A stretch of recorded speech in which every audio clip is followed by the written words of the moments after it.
Hello dear student, I am Muslim Aslam. This is a lecture of Artificial Intelligence. Today we are going to discuss about speech recognition. तो आपने previous lecture में देखा था NLP के components देखे थे, NLU and NLG. I hope आपको वहाँ से अच्छे से क्लियर हो गया होगा कि NLU एंड NLG क्या होता है. तो आज हम बात कर लेंगे स्पीच रिकॉग्निशन की. तो स्पीच रिकॉग्निशन को आप ऑटोमेटिक स्पीच रिकॉग्निशन भी बोल सकते हो, यानी कि वो खुद से आपको चीज़ें बता रहा है, यानी कि ऑटोमेटिक चीज़ें वो आपको सुनकर बता रहा है. और दूसरा आप कह सकते हो स्पीच टू टेक्स्ट, मतलब SST, यानी कि आपने जो भी स्पीच किया वो आपको टेक्स्ट के थ्रू दे रहा है. तो ये आपके 3 नाम से आप ले सकते हो स्पीच रिकॉग्निशन को. तो स्पीच रिकॉग्निशन बेसिकली होता क्या है, मीन्स कि आप अपने कंप्यूटर से बात कर सकते हो. आप कंप्यूटर को बोलकर कुछ समझाते हैं, कंप्यूटर उस वॉइस को, आपकी आवाज़ को रिकॉर्ड करता है, उसको एनालाइज करता है और उसको टेक्स्ट में बदल देता है. फिर टेक्स्ट कमांड से जो भी काम करना चाहते हैं फिर कर लेते हैं. जैसे विंडोज़ में आप स्पीच रिकॉग्निशन सिस्टम सेटअप कर ले सकते हो. उससे क्या होता है कि आप बोलकर सिस्टम से काम कर सकते हैं. जैसे ओपन नोटपैड, क्लोज़ अगर वर्ड करना है क्लोज़ वर्ड. पहले आपको अपने सिस्टम को बोलकर ट्रेन करना पड़ता है, क्योंकि अब हर पर्सन के बोलने का जो तरीका होता है वो डिफरेंट होता है. आपकी आवाज़ को मशीन ग्राफ की तरह समझती है. जब भी कोई किसी की आवाज़ होती है, क्योंकि किसी की पतली आवाज़ होती है, किसी की हैवी आवाज़ होती है, ठीक है, समझती है. आपकी स्पीड, अगर किसी की आवाज़ की स्पीड स्लो होती है, किसी की फास्ट होती है, वो समझ लेता है. फिर वो आपकी आवाज़ के लिए परफेक्ट हो जाता है. तो आप उसके लिए वॉल्यूम कितना रखना है, कितना, जैसे वॉल्यूम कितना रखना है, माइक कितनी दूरी पर रखना है, ये सब सेट करते हो. ठीक है, जैसे कि आपको दिख रहा है सबसे पहले आपको यहाँ पे ह्यूमन स्पीच, और वो रिटर्न आपको फॉर्मेट में कर रही है. तो इसका मतलब क्या हुआ कि जैसे स्टार्टिंग फेज़ में हमने बताया था कि किस तरीके से मशीन को इंटेलिजेंट बनाएं, मतलब कैसे उससे बात करना सिखाया है हम. जैसे स्टार्टिंग में हमने पढ़ाया था कि हमने बताया कि किस तरीके से मशीन को इंटेलिजेंट बनाना है, कैसे उससे बात करना सिखाया है. अब मशीन इंसान की बातें सुनकर एक फॉर्मेट में लेकर आएगा, उसके बाद वो उसका रिस्पॉन्स प्रोवाइड करेगा. बेसिकली जो स्पीच रिकॉग्निशन है, यानी हमें जो भी मशीन के सामने बोलना है उसकी बातें सुनकर उसको एक रिटर्न फॉर्मेट में कन्वर्ट करने का आपके सामने एज अ आउटपुट. ये तभी तो आपको आउटपुट रिटर्न फॉर्मेट में मिलेगा. ठीक है, ये स्पीच रिकॉग्निशन सिस्टम है हमारी कि सिंपल वॉइस को मतलब वॉइस को कमांड, इसको एक वॉइस की कमांड होगी, तो उस वॉइस कमांड को एक तरीके से रिटर्न फॉर्मेट में या लैंग्वेज फॉर्मेट में जो कन्वर्जन है उसी को हम स्पीच रिकॉग्निशन बोलते हैं.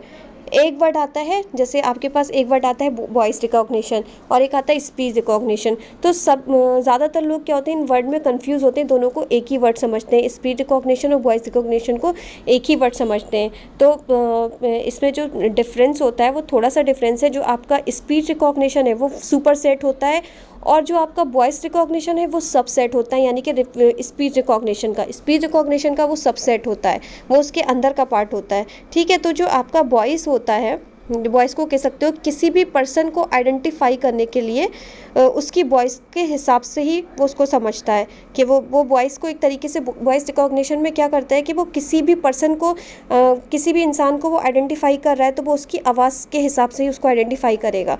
ठीक है, और स्पीच रिकॉग्निशन में क्या होता है कि स्पीच रिकॉग्निशन में ना ही किसी पर्सन की वॉइस को आइडेंटिफाई करना है, ना ही समझना है, जो भी लैंग्वेज बोली है उसका एक आउटपुट रिटर्न फॉर्मेट में प्रोवाइड करना है.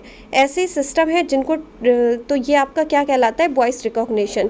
ठीक है, एक चीज़ इसमें और है कि are called the speaker independent system, और दूसरा system that use the training are the called speaker system. Speaker defence system होगा यहाँ पे, स्पीकर डिफेंस सिस्टम. ठीक है, तो आपका जो ये है स्पीकर डिफेंस सिस्टम, तो इसमें सबसे पहले 2 चीज़ें आ रही हैं कि जैसे कि आपका सबसे पहले आ रहा है ऐसा सिस्टम जिनको ट्रेनिंग की ज़रूरत. जैसे इंडिपेंडेंट क्या होते हैं, इंडिपेंडेंट और डिपेंडेंट क्या होता है, ऐसे सिस्टम जिनको ट्रेनिंग की ज़रूरत पड़ती है वो डिपेंडेंट सिस्टम कहलाएंगे, यानी कि स्पीकर डिपेंडेंट कहलाएंगे. और ऐसे सिस्टम जो बिना किसी भी ट्रेनिंग के उसको प्रोसेस किया जाता है इंडिपेंडेंट कहलाते हैं. ठीक है, इंडिपेंडेंट स्पीकर कहलाएंगे. तो वो आपका क्या, ये सारी चीज़ें कहलाती हैं. ठीक है, आपको एक ये डायग्राम दिख रहा है, इस डायग्राम के इससे देखिएगा, ये डायग्राम है, यहाँ पे आप डिफाइंड लिख लीजिएगा. ठीक है, यहाँ पे आप ये स्पीकर डिफाइंड सिस्टम, यहाँ लिखा है system that use training are called the speaker defined system. ठीक है, तो इसमें सबसे पहले क्या है कि वॉइस जो है वो आपका फीचर एक्सट्रैक्शन है, जो वॉइस है आपकी वो फीचर एक्सट्रैक्शन है, और ये आपको क्या करती है, ये जो वॉइस यहाँ पे आप कुछ भी बोल रहे हो तो वो सबसे पहले फीचर एक्सट्रैक्शन, मतलब यहाँ पे वो सुनाई उसको दे रहा है, यहाँ सुनने का प्रोसेस हो रहा है, यहाँ पर फीचर एक्सट्रैक्शन के पास कोई लॉजिक लग रहा है जो कि इनपुट आपका डिकोडर के पास जा रहा है। तो डिकोडर को दो चीज़ें आपको दे रही हैं, एक्वेस्टिक मॉडल और आपका लैंग्वेज मॉडल, दो चीज़ें आपको एज अ इनपुट डिकोडर को कंट्रोल कर रही हैं NLP के थ्रू।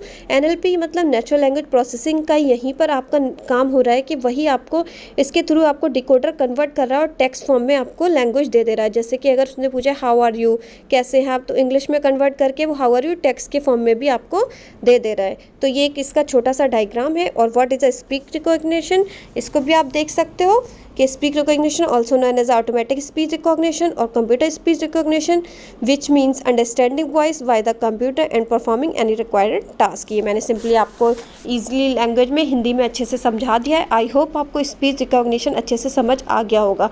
ठीक है, स्पीच रिकॉग्निशन को हमने दो चीज़ें बता दें, ऑटोमेटिक स्पीच रिकॉग्निशन भी बोल सकते हैं, स्पीच टू टेक्स्ट भी बोल सकते हैं। स्पीच और वॉइस अलग अलग होती हैं क्योंकि स्पीच जो होता है वो सुपर सेट होता है और वॉइस रिकॉग्निशन होती है वो क्या होती है, सबसेट होता है स्पीच रिकॉग्निशन का। ठीक है, तो इनमें अलग अलग बात होगी। वॉइस रिकॉग्निशन किसी भी पर्सन को आइडेंटिफाई करने के लिए उसकी वॉइस के हिसाब से हम उसको पहचानते हैं। ठीक है, और उसमें ऐसा कुछ नहीं होता है कि पर्सन की वॉइस को पहचानें या उसको आइडेंटिफाई करें या उसको समझें। जो भी लैंग्वेज बोली है बस वो उसका एक आउटपुट रिटन फॉर्मेट में या आपको टेक्स्ट में प्रोवाइड कर देगा। ठीक है, तो ये आपका क्या कहलाता है, आपका वो कहलाता है स्पीच रिकॉग्निशन। ठीक है, इसके लिए एक छोटा सा डायग्राम है वो आप बना लीजिएगा। आई होप आपको ये स्पीच रिकॉग्निशन अच्छे से क्लियर हो गया होगा। नेक्स्ट लेक्चर में हम न्यू टॉपिक देखेंगे। आज के लिए इतना ही। Thank you so much student.